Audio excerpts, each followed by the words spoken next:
Hello, everyone. It's Friday, July the 17th. Very, very sadly, I've got to tell you that our numbers continue in not the way we want them to continue. We have now lost our 98th, our 99th, and our 100th West Virginian has now died. A 77-year-old male from Wood County, it was our 98th. An 84-year-old male from Jackson County, 99th. And an 84-year-old male from Cabell County, our 100th death in West Virginia. The average age of the people that we have lost thus far is 76 years old. Doesn't mean that our young kids can't get this, and surely can't get it and even transmit it to our elderly.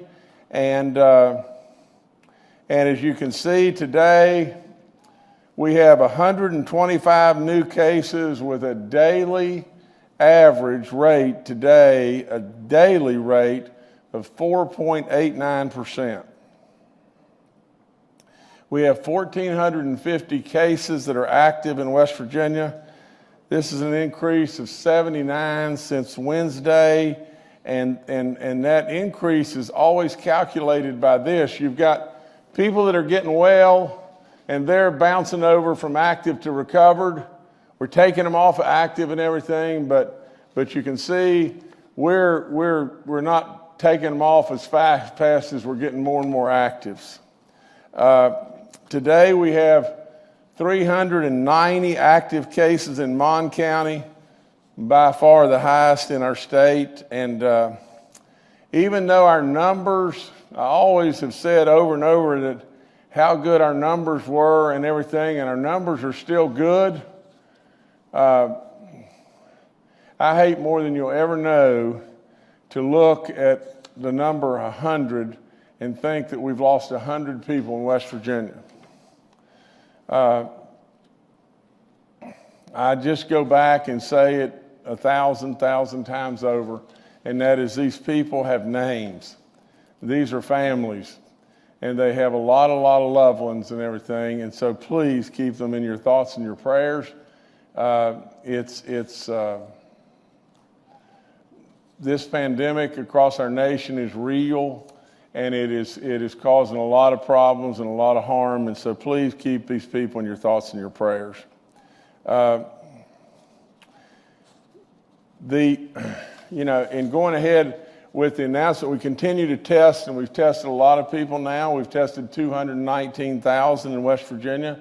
In excess of that, almost 220,000. We're 219,947. We have a cumulative rate in the state of West Virginia today that is 2.14. That's a cumulative positive rate from the standpoint of on a national scale. It's a good number, and if you just think back, and I think the number was just the other day in the state of Florida. Florida, and I keep going back to these states like Florida and Texas, and I just want to tell you just this is Florida's governor, is a very confident younger guy. And Florida was absolutely, the star of the game show. And this guy was out on TV and over and over, our federal government and federal people were calling on him, and he was in all the talk shows, and everything was just hunky-dory and just great. Well, I think the other day in the state of Florida, at the time, that I'm talking about, things were so good in what they were doing, and just think about West Virginia. Things were so good in Florida. Things were so good in West Virginia. It could change. It could really change. It surely changed for Texas, Arizona, South Carolina, Georgia, now Alabama, and Florida right honestly at the top of the food chain. Our cumulative positive number is 2.14, and it's too high right there. And we're losing people, and we're concerned with it. Our daily number, 4.89, is way too high. and we're concerned with it. But Florida's daily positive the other day was at 28%. Absolutely, they were doing great. And this thing has jumped back and bit them in a very, very bad way. I don't want that to happen here. I want to be optimistic about how we can keep everything open and going. I want to be optimistic about our universities and our colleges being able to go back. And I absolutely want to be optimistic about our kids going back. I want to be cautious and I want to be smart. And I want to protect our kids and our youth and everything and our teachers and our service personnel and on and on.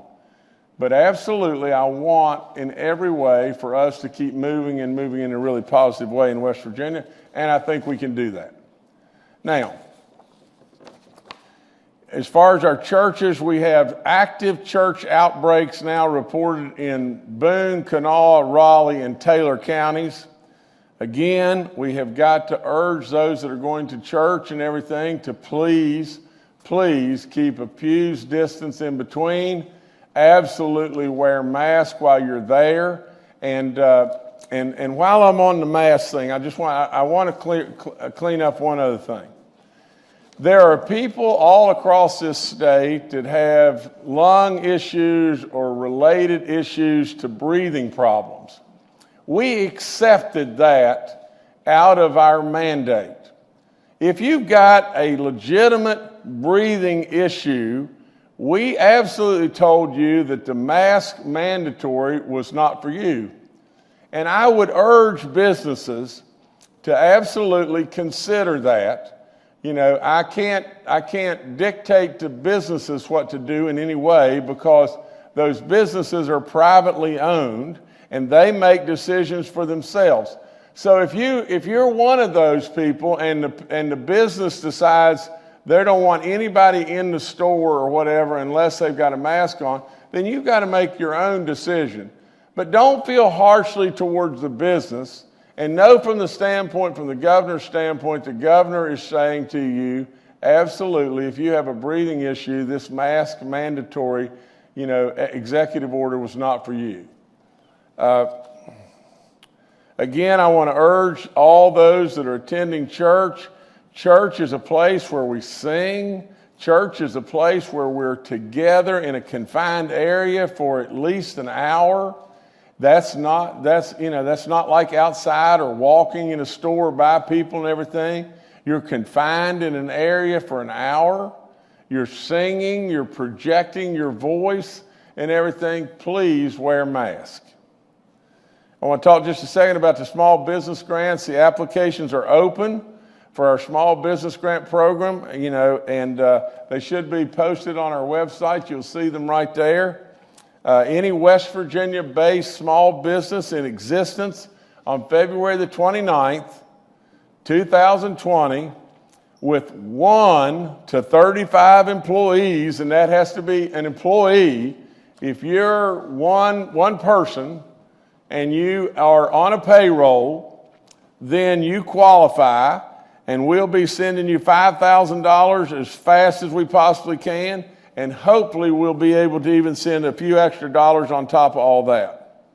And there's no reason to get in this, the biggest hurry in the world unless your business is really suffering and everything, because this is going to be open until September the 30th. We're still hoping to be able to expand that to those that are sole proprietors that derive their income from the profits of their business, but yet they don't have themselves as an employee per se. We're trying to work through how we prevent as much fraud from happening in any way as we possibly can. And as soon as we get through all that, we'll be able to open up additional to maybe you. The free testing. The free testing this week is in Mercer, Berkeley, Jefferson, and Mon counties, and you'll see it's on the screen. I urge everyone, like I've said all along, please get tested, especially the minorities, especially those that are the vulnerable. But we want want people that are asymptomatic and just if you've got an anxiety issue, need a test, get a test. We've now sent out 44.5 million and change to 155 cities and counties, and we continue to urge our cities and counties to continue to apply, and we'll just keep pumping money right out to you every day. Our summer feeding program should be up. We have 690 sites. We don't want anybody in West Virginia going hungry, and if you've got an issue and can't figure out what to do, call 211, and we'll help you in any way we possibly can. Now, I want to remind everybody, as I do every day, about the census. Get counted. We need you to be counted, and we need team captains that are on the streets or in the communities to be able to step up and call your neighbors and help me out in that, because I need you right there. Now, before I go any further, I want to talk to you just 1 second about a fellow that was a former state senator, a fellow that lots and lots of people loved and saw, and listened to his beautiful voice and everything. Shirley Love passed away at age 87. It was not a non-COVID related, death, but he was from Oak Hill. He represented the Oak Hill area in the West Virginia legislature for many years. He served in the Senate from 1994 to 2008, and he served in the House in 2016 to 2018. I grew up watching him on TV and listening to his voice and everything, and I know him very well, and I know his family, and I just want to pass on our thoughts and prayers to a great family and a great West Virginian that we've lost. I want to give you a little bit of an economic, numbers or whatever that have happened in West Virginia since the 1st of July. We went through that last year, and I'm very, very proud, probably the most proud moment that I've had in West Virginia as your governor, by being able to get us through the pandemic year and get us through that without having to lay people off or cut benefits or cut programs and everything, and we did it. And actually we ran across the finish line with a little surplus, and so at the end of the day, that to me is probably the biggest accomplishment that I've been associated with since I've been here. But nevertheless, the good thing on top of that is by deferring the income tax from April 15th to July 15th, we have Christmas in July, and we were able to get through last year even with the deferring of that money. You talk about something to really be proud of. That is something right there. We deferred that money. We had the pandemic on top of that and still ran across the finish line in good shape. But here's the thing. So far this year, beginning on July 1st, the personal income tax collections are $192,630,000, and they are $51.17 million ahead of what our estimates are, because we knew these dollars were going to come in July, and we estimated that. And our corporate net income tax collections are $50.13 million ahead of estimates as well. Now, all that's going to change a little bit and get tweaked some and everything, but for the first 17 days of the month, we're excited. We're happy and we're excited. So we're moving again, and we're moving in the right direction. There's no point in me going through the charts with you. It's easy to see that. Let me go through it real quick. The first chart, the first thing, if you'll just look, those lines continue to move the way we don't want them to move. And down in the next line, you can see that big bump up and everything. That says 4.89, positives, on a daily basis. We don't want that, for crying out loud. And you'll see that on the bottom, our cumulative continues to rise. It's 2.14.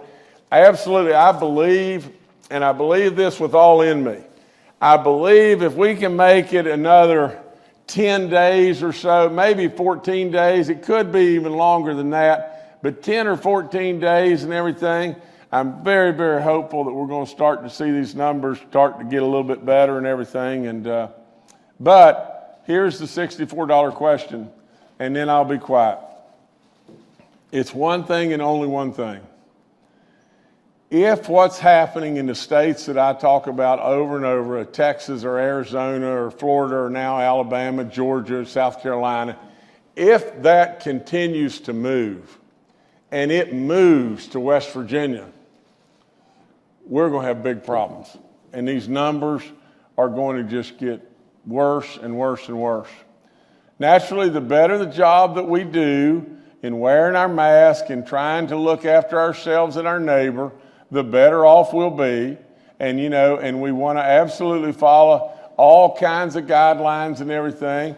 The CDC, which I proudly say this, the Alabamas, the CDCs, Walmarts, all kinds of people, they followed us. We want to be the ones that are getting out ahead of things, and I ask you to keep all people in your thoughts and prayers, but I want everybody to hear me just say just this.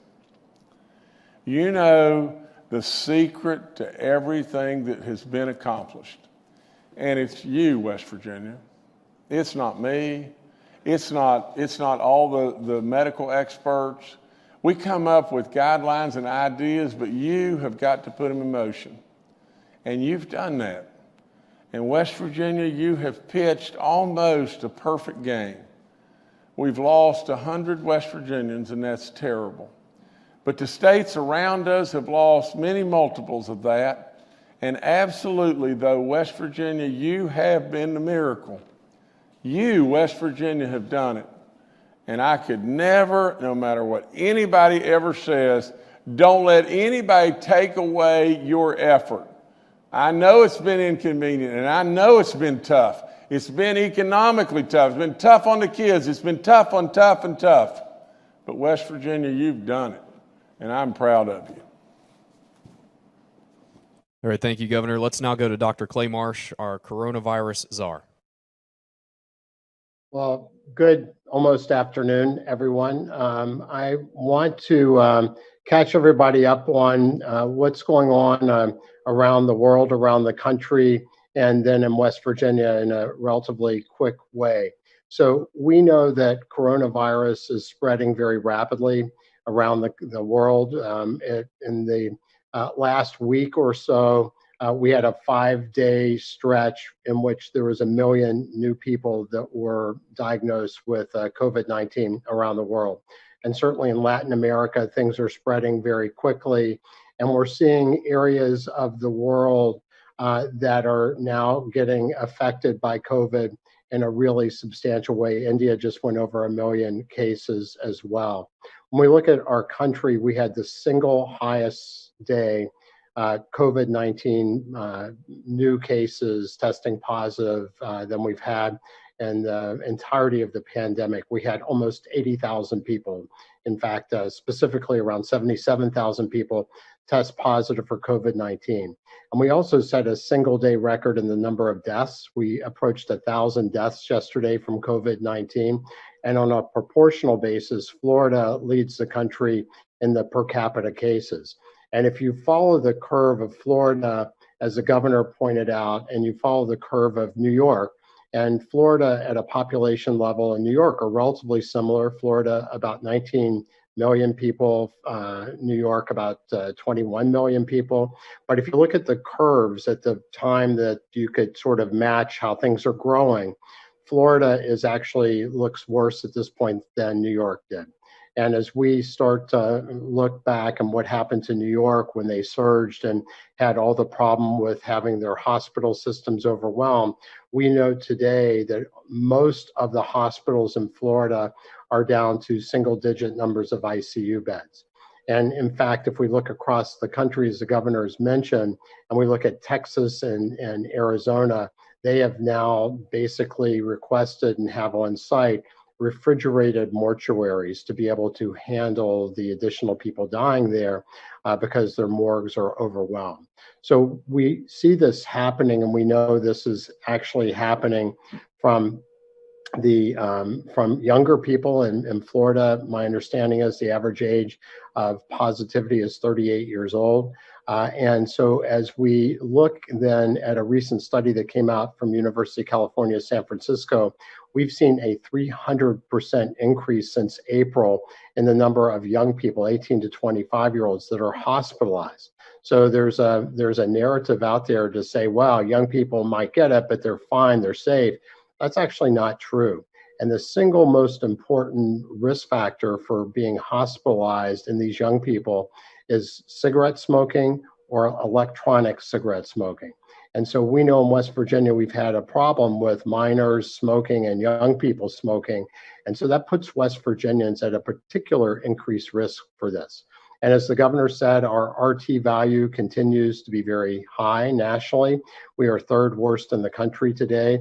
And over the last week or so, we have been anywhere between 1 and 4 worst in the country, which means that COVID-19 is spreading.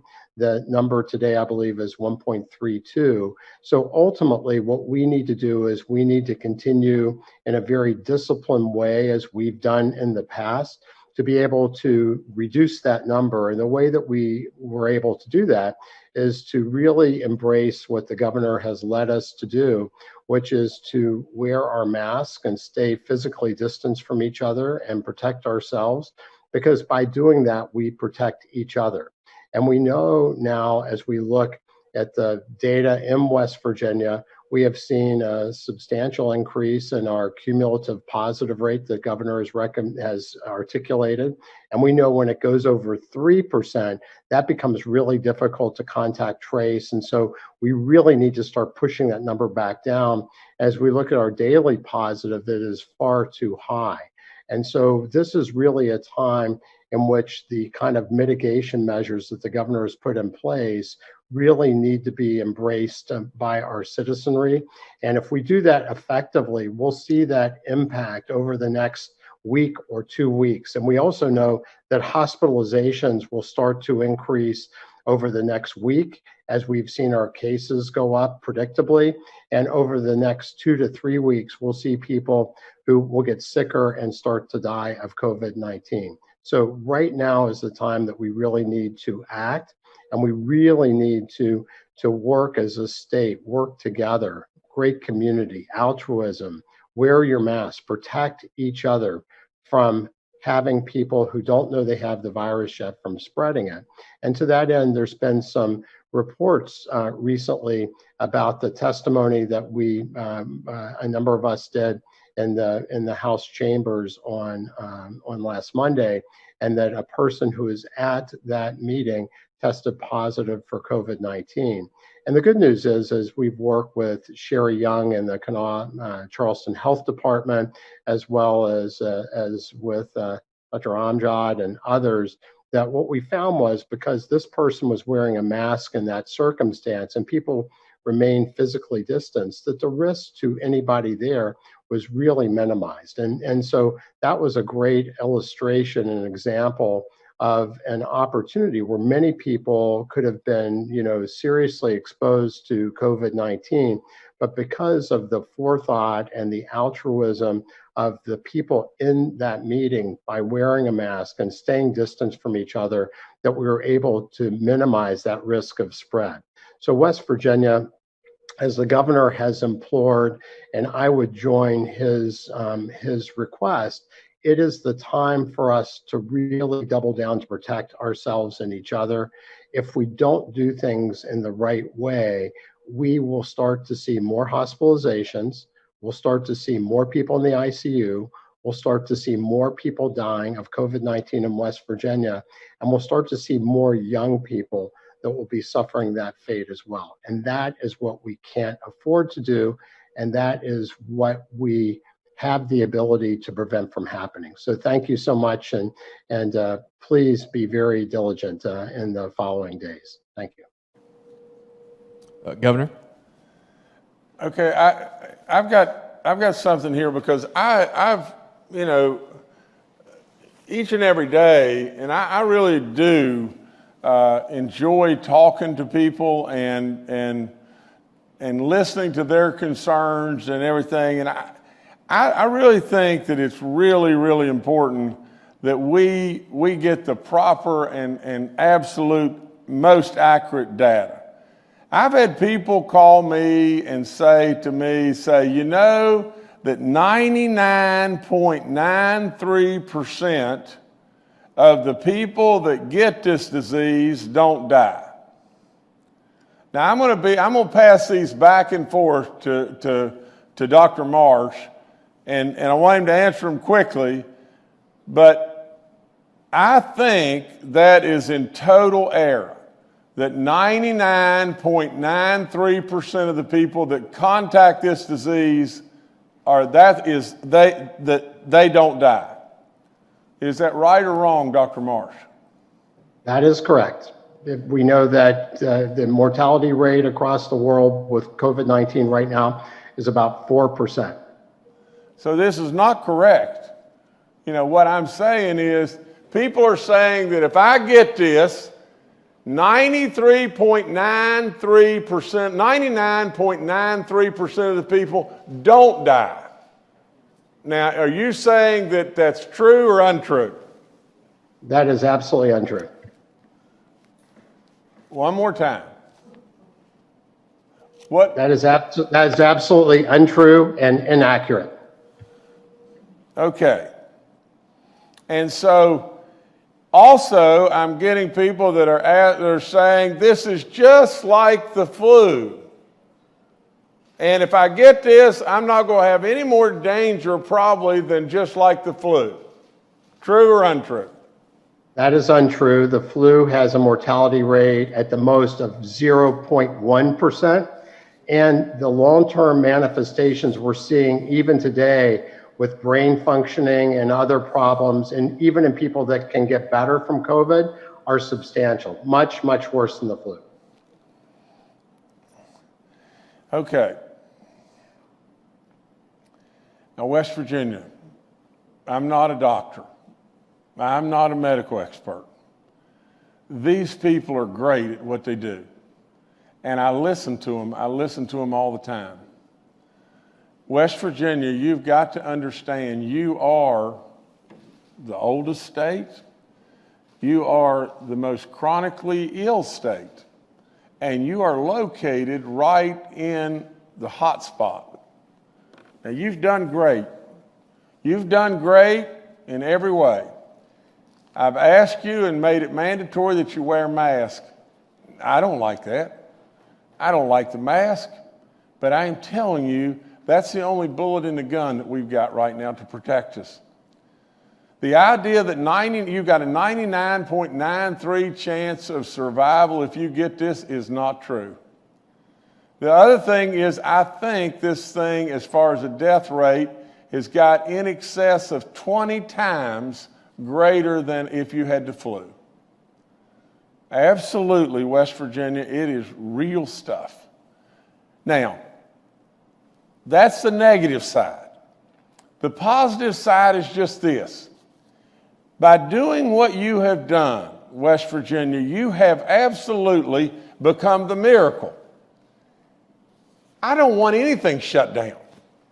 I absolutely want everything going. We can have everything going. And we've got to put up with the inconvenience of the mask. And absolutely, that's just all there is to it.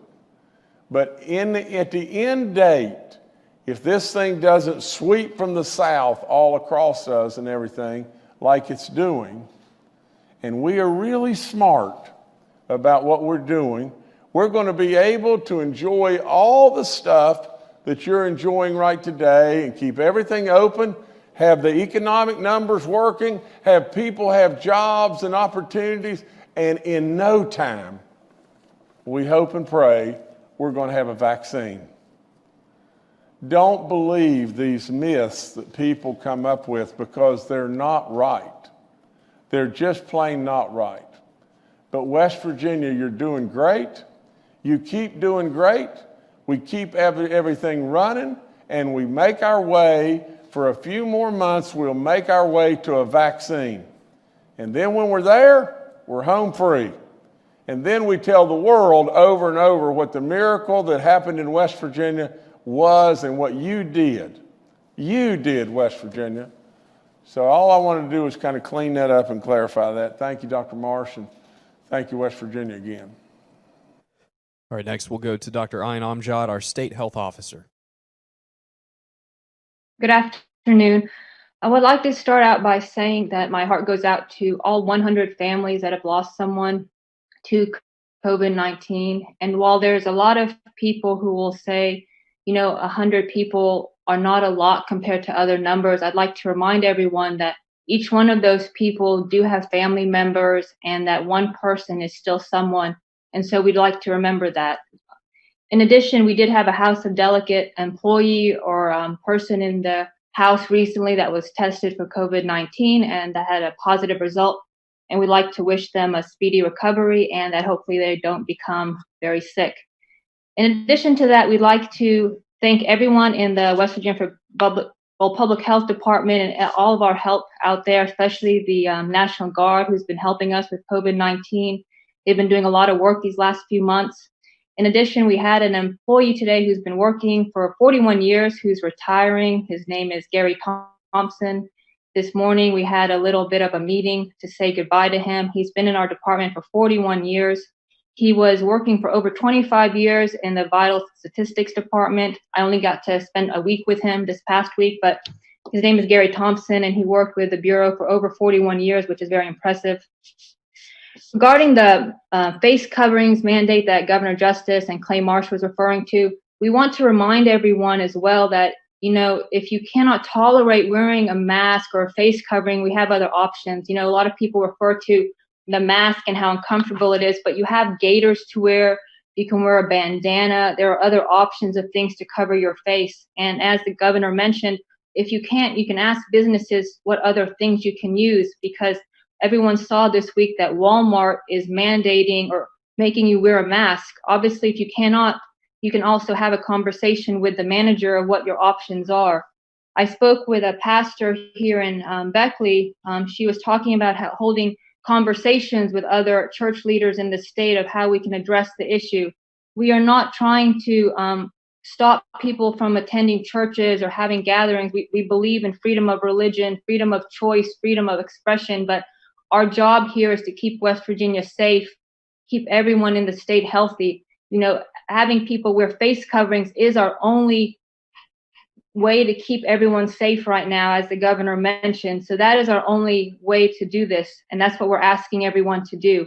But we want to continue having conversations. That's our goal here. Speaking with people is the way to do it. Using social media platforms sometimes causes anger. That is not the best educational tool. We want people to speak in person and continue having these conversations. That is our goal here. And face coverings, there are many options to use if you cannot tolerate a mask. If anyone has any questions, they can direct that towards the Bureau for Public Health or anyone of us up here. And I'll leave it at that. And if anyone else has anything, they can direct it towards the group. Thank you. Thank you, Dr. Amjad. Secretary Crouch had a previously scheduled engagement today, but he will be with us again on Monday. Next, we'll go to Major General Hoyer with the West Virginia National Guard. Good afternoon. A significant amount of testing support going on Mon, Berkeley, and Jefferson counties, as well as some rapid response support at the state capitol with the House of Delegates. We're also supporting Charleston Police Department with some testing and some sanitization support. I want to thank Dr. Young and Monica Mason from Kanawha County for their support to work those initiatives at the House of Delegates and support us with Charleston PD where needed. Want to also talk about PPE for just a moment. PPE rates over the last cycle have increased in our hospitals and our long-term care facilities about 4%. So we're seeing some increase in PPE use. We are doing exceptionally well right now based on the task force that we were directed to establish by Governor Justice with maintaining supplies of PPE, and are continuing to work aggressively to get to a 180-day supply where possible based on availability. As mentioned by the governor, Dr. Amjad, and Dr. Marsh, retailers are now requiring face coverings. We are having face coverings as a result of the mandate and the need to do it. I want to reinforce, we talk with the retailers on a daily basis about a variety of issues. And one of the things that they've asked us to reinforce, that the governor reinforced in the last press event, is retailers are making a variety of other options available for those who can't wear face coverings or who have difficulty going into facilities. So curbside pickup, other types of options. Please reach out to your retailers if you have an issue and look for opportunities there. Last two things I leave you with: over the past 2 days, West Virginia National Guard, the governor and I have been excited to welcome back all the members of the 130th Airlift Wing who've been deployed over the past several months. We tested all of our service members as they came back in, and fortunately all tested negative, and they are back with their families. And then I want to also point out that tomorrow will make the year anniversary from the loss of Sergeant Billy Freeze, a member of the West Virginia National Guard, who died in Kuwait due to non-combat death. And we want to express our condolences and appreciation to his family, and send them out our love and our thoughts and prayers, and to all of our Gold Star families. Thank you. Thank you, General. We'll now go to questions from members of the media. The first today is from Kenny Bass with WCHS and Fox 11. Thank you. This is Kenny Bass with Channel 8 and Fox 11. I have a question for the governor about a lot of talk about the legislature. I've been doing some research, and it doesn't show that legislatures across the country have been particularly active in distributing CARES Act funding. Mississippi allocated some CARES Act funding from its legislature, but most of the legislative actions I've found through the National Conference of State Legislatures were from legislatures that moved around general fund or budgeted money which already existed that didn't come from the CARES Act. So I know that you've been questioned about this before, Governor. I just wondered if, outside of the reasonings that you've given, which are political and are being motivated by things other than sincere efforts to help distribute the CARES Act, what other reasonings do you have to where bringing the legislature into special session, besides expenses, would be an impediment or a hurdle to what you're trying to do with getting the money out as quickly as possible?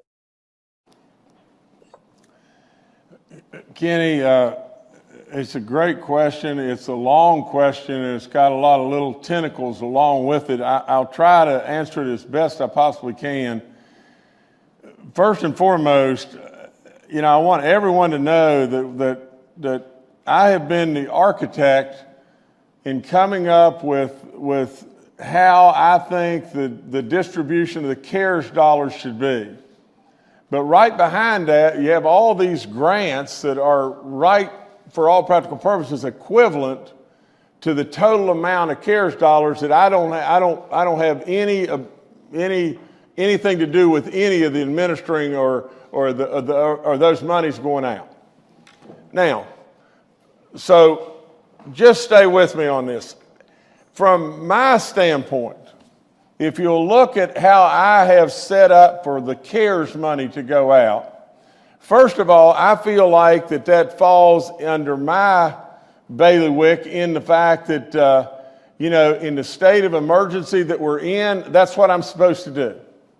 Now, I have been an architect, but I want everyone to know how those monies are administered. There is no pet projects.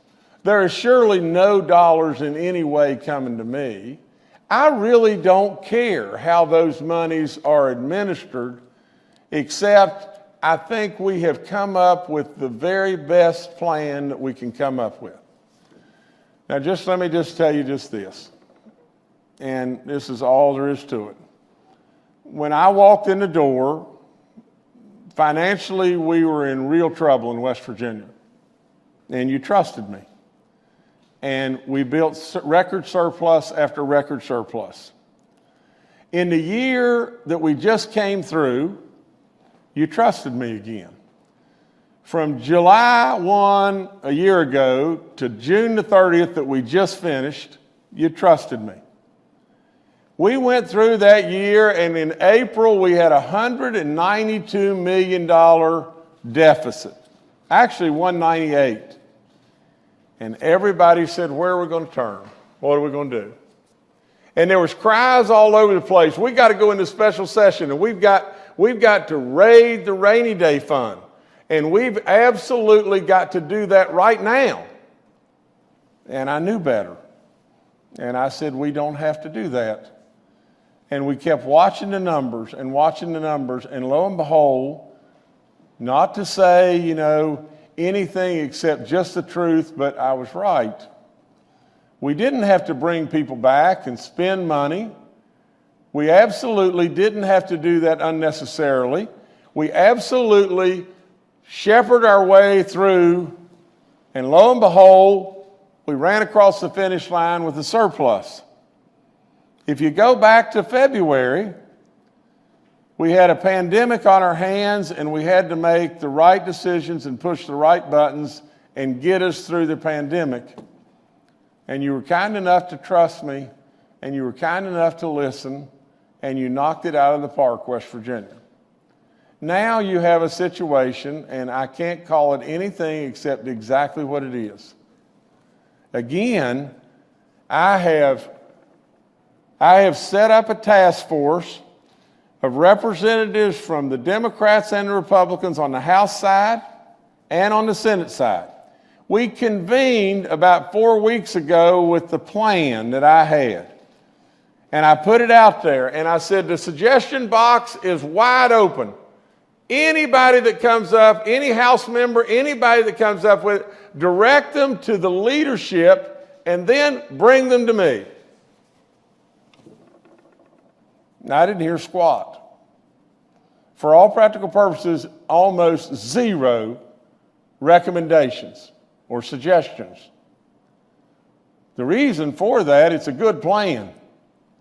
But the suggestion box was wide open. So you had a plan on the table. It was a plan put together by the revenue experts of this state and myself, and it was a good plan.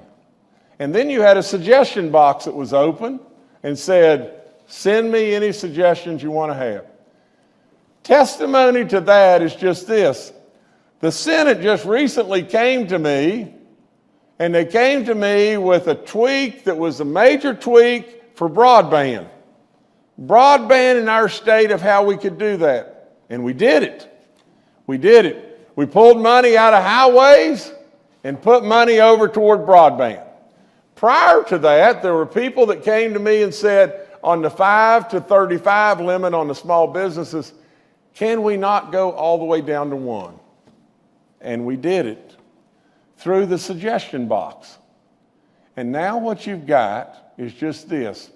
I can't say it any more bluntly than just this. Now you've got a bunch of people in an election year that want to turn this thing into a circus.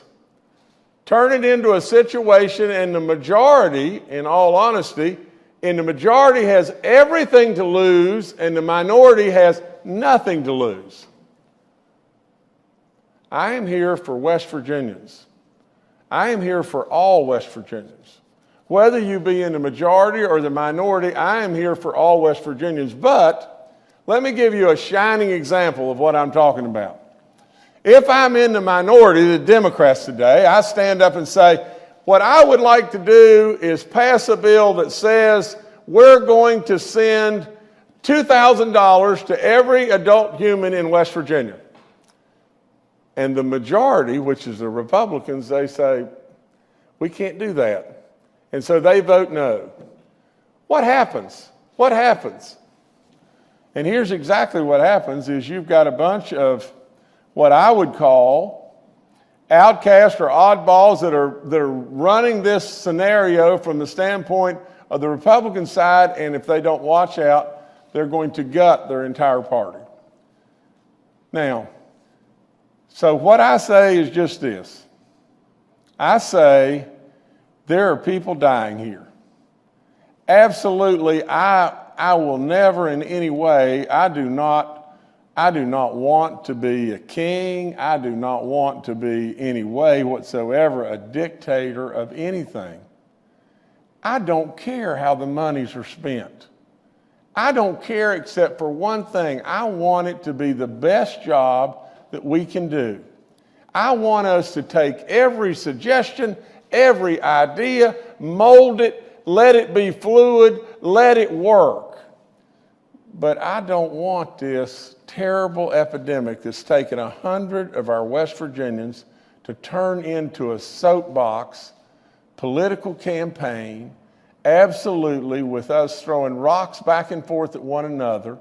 That is not what we need to do today. From the standpoint, if they want to call themselves back in, let them call themselves back in, and I'll sit on the sidelines and watch. I'll gladly do that, but I'm not going to help them. I'm not going to help them do something else that is detrimental to them. I'm not going to help them do something that is detrimental and what I think to our people. The last thing I'll say, it's a three-prong approach. There was a great idea that was put together by our revenue people. The second thing is the suggestion box has been open and continues to be open and is welcoming every single comment. And the last thing is, when we come back, it's going to cost you, West Virginians, $35,000 a day to watch the circus. And not only that, we yesterday had a positive test of an individual that was, in contact with many of the house people, and she was protecting herself and protecting others, wearing a mask, and we hope and pray by the tests that are being run that didn't get transmitted to a bunch of people. What would happen? What would have happened if in April I would have called everybody and I would have listened to the cries and called everybody in here and said, we've got to invade our rating day fund, when we didn't have to do it. But in April, if we'd have called everybody back in here and everything, think of the level of potential exposure to people. Think of the cost. We didn't have to do it. We ran across the finish line with a surplus. In this situation right here, the suggestion box is open. The idea is on the table. Absolutely, West Virginia, I am doing everything in my power in any way I possibly can to help West Virginians. And that's what I'm going to continue to do. If we want to do it in a different way, more power to us. But I'm not going to sit idly by and watch us, self-destruct and blow ourselves up. All right, thank you, Kenny. Next, we'll go to Phil Kabler with the Charleston Gazette-Mail.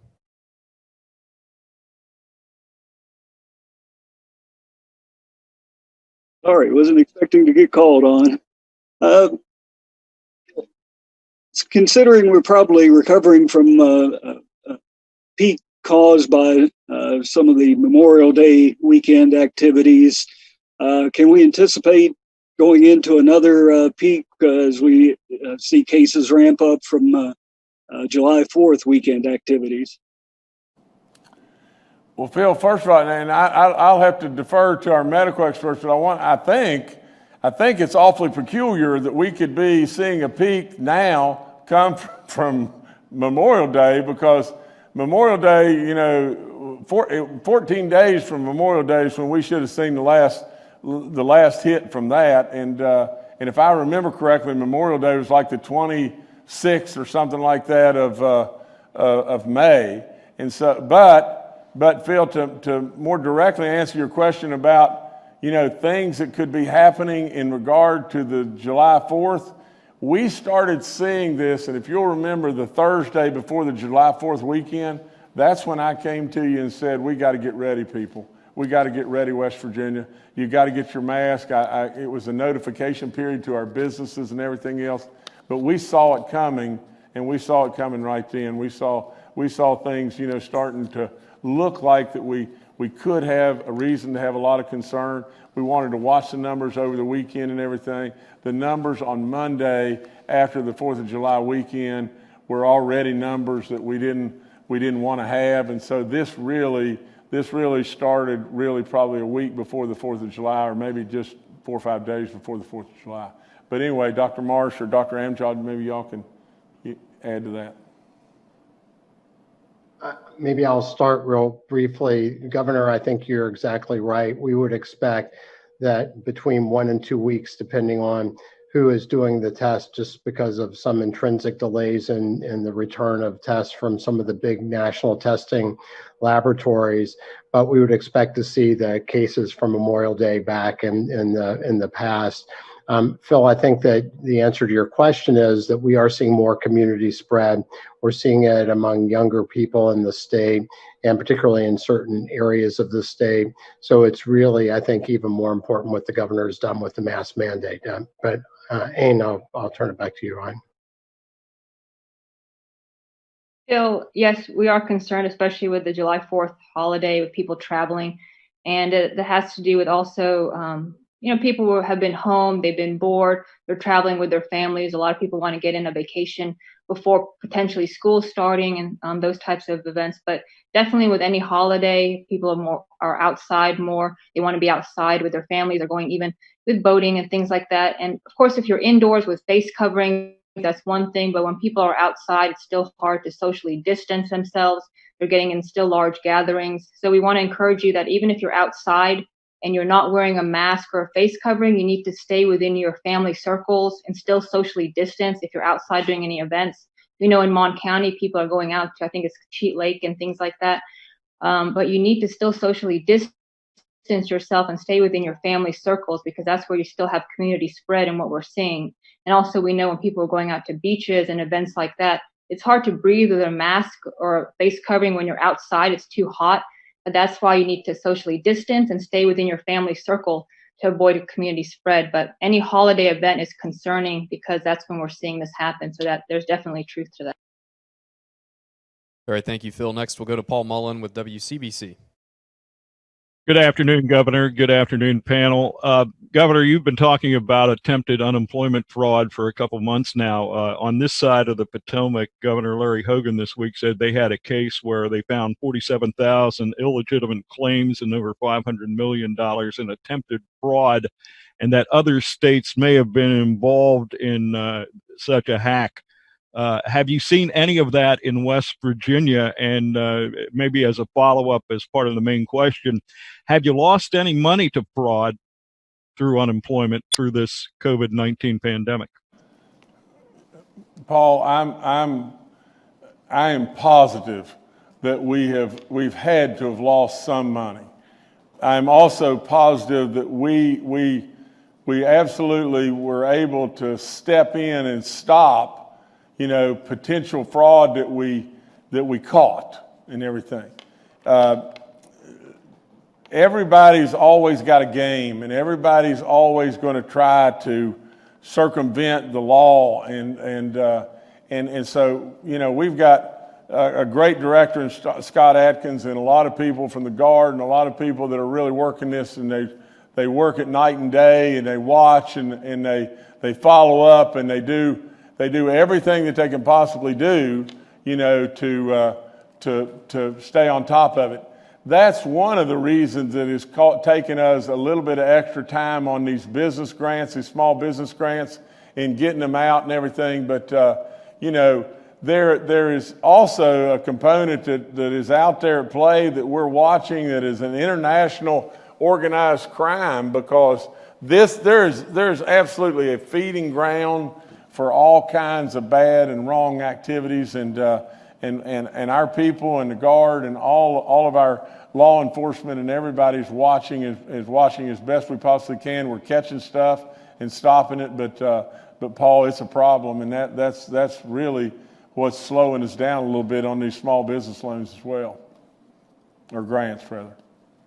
All right, thank you, Paul. Next, we'll go to David Beard with the Dominion Post. Hi. We've said today that the virus is spreading in states all around us. Here in West Virginia, we're looking at 10 to 14 days before we see any effects of our mask order. But we're also looking at seeing more people get sick and die in the next 2 to 3 weeks. So from that, I have a two-part question. First part would be, do we need to maybe consider reinstituting some kind of travel ban or a mandatory quarantine on travelers coming in? And the second part would be, I know we're being optimistic, but how practical will it be to have thousands of people come flooding back into Morgantown and Huntington right at the edge of that window that we've talked about? Thanks. Our medical experts, y'all chime in after I get through here and everything on anything that I'd missed. But David, we're really concerned. I met with the WVU people on Wednesday. I met with the private colleges and some other people today. I'm listening to all kinds of plans that everybody has to be able to assure that we're going to be able to keep our students and keep our faculty and everything safe. There's a lot of great work that's going on right now by the universities and colleges across this great state, and they're absolutely going to be ready. But at the same time, I've told them over and over, we have got to continue to just watch what's going on. I just got through saying exactly this, that last Friday, 7 days ago, things were surely different than they are today. 7 days from today, we'll know more than we know today. We're on the eve of kids coming back. One of the things that was brought up by Sarah Tucker today was just this. Sarah said to me, she said, should we move now to making it mandatory that any kid coming back to a school from out of state be tested? Because about half of the schools and the universities are being able to do that right now. I think WVU is testing everybody, and they're doing it very well. Appalachian Bible College is saying, that people coming in, they're going to quarantine people for 14 days before they put them back out into everything that they're doing. And so there's all kinds of different things that are happening, and they're happening right now. But absolutely, I said, without any question, we're going to test every single kid that comes into West Virginia from out of state, and we're going to do that. Now, as far as the travel bans and so on like that, our health community and everything is looking at that, and they advise me right along on what to do there and everything. That becomes more difficult and everything, but David, we're absolutely, on top of this and meeting, and the colleges and the universities have done a heck of a job and everything, but we still got to really watch, because we'll know a whole lot more 7 days from today than what we know today. All right, thank you, David. Next, we'll go to Mark Curtis with Nexstar Media. Good afternoon, Governor and staff. First of all, Governor, I want to thank you for your kind words about Shirley Love. He wasn't just a newsmaker to many of us in the business. He was a dear friend and a role model for how we conduct ourselves in the broadcasting and journalism business. So God bless Shirley, and thank you for your kind words. My question today is kind of a follow-up to David Beard's question. As I understand it, the three counties with the biggest spikes now in West Virginia are Monongalia County, Kanawha County, and Cabell County, three counties that have significant populations of college-age students. Given what you just said about the colleges, is there any thought to shutting down the bars also in Kanawha and Cabell counties in advance of students coming back to prevent, and I realize that summer school right now, there are not that many people here, most classes online, but still these three counties have a significant amount of young people who are going out to bars. Mark, I'd say the smart money for all of us is to keep everything on the table and to continue to watch the numbers and absolutely know that all of this is still at play. Right now, our biggest hot spot and our biggest problem with is Mon County, where we've got all those that I just named earlier. I think 390 or right at 400 people that are active cases, and the overwhelming majority of those was in an age group from 18 to 28 or 9 years old. And so we got to just watch it. We got to stay on top of it in every way, and that's what we'll do. All right, thank you, Mark. We have time for one more. We'll go to Charles Young with WV News. Hi, this is Charles Young with WB News. My question is regarding the staff member in the House who tested positive. In the statement that Speaker Hanshaw put out yesterday, he said, even though employees were required to social distance, wear face masks, anyone present at the meeting is asked to quarantine, be tested, and monitor for symptoms. So given the fact that all the members of the task force were there, are you all quarantining? Have you been tested? And could you talk about any contact that you had with the governor after that meeting? Did any of you all meet with him in person? And if so, are you taking the same steps, Governor? Well, I've been tested multiple times, and if you said, am I taking the same test? I'm sure that all of us are following guidelines and everything to where that all of us, that are meeting with me, are wearing masks, doing all the stuff that they're supposed to be doing, and all of us are going to follow exactly the protocol that has already been laid out. All right, Governor. The other thing I'd add is General Hoyer and Dr. March both ought to weigh in on this because they know exactly what is going on with the testing that is happening right as we speak. Charles, they can help better than I. So to answer your question related to myself, I have been tested negative. I wore a face covering the entire time, actually a face covering with a Gore-Tex face on it, so provided more protection than normal. The National Guard was directed by the governor to support the initiative this morning with testing House of Delegates staff and members available. Kanawha County Health and Kanawha County Emergency folks have supported that effort, and the testing is ongoing as we speak right now. I did not have direct contact with the governor. I've been in contact with the governor on a regular basis by phone and by Zoom calls, but not direct contact. And I would just add very briefly that Sherry Young at the Kanawha Charleston Health Department has done an extensive contact trace and didn't feel that with the mask worn and the distancing that those of us on the call and I believe most other people in the meeting during that time did not have substantial contact that would have put us at high risk. We all wore masks, but like the general, I also have been tested and I tested negative. I think it just reinforces the idea, though, that wearing masks are so important because for many people, they don't know they're infected when they can infect other people. And the mask wearing and the distancing so much reduces the risk of spread that that's an important mitigation measure that we see illustrated very clearly here. Governor, I'll turn it back to you. The only thing I would add back, Charles, is I was tested and tested negative as well. So I guess to just wrap it up, I would just again say, we've covered a lot of data, and I've given you a lot of information, West Virginia today. I can never, ever say it enough.